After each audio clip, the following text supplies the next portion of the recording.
مرحبا بكم أصحابي. النهاردة حصلت معايا حاجة غريبة جدا. هي ايه؟ لقيت فجأة الأرض بتهتز. جريت لماما، قلت لها يا ماما يا ماما يا ماما، في حاجة خضتني، الأرض كانت بتهتز. مفيش يا أشرقت، ده اسمه زلزال، وده بيحصل لما الأرض من تحت بتتحرك شوية. الأرض يا أشرقت مش قطعة واحدة، دي عاملة زي البازل، ولما القطعة دي تتحرك بيحصل هزة، ودي بقى اللي بنسميها زلزال. يعني يا ماما الأرض بتتحرك لوحدها؟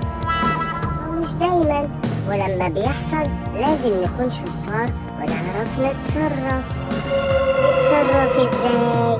لو حسينا بهزة بنبعد عن الشبابيك ونستخبى تحت حاجة قوية زي مثلا ترابيزة، ونستنى لحد ما كل حاجة تهدى وترجع زي الأول.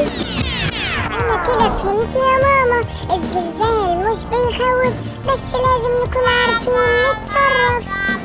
شطورة يا أشرقت، وربنا دايما بيحمينا، وهو اللي بيخلي باله من خلقه ويبارك فينا. شكرا يا ماما، وأنا كمان هعلم كل أصحابي، وكمان هعلم عائشة لما تكبر تتعلم إن الزلزال ده مش بيخوف وإزاي نتعامل معاه. شكرا جدا لك يا أمي.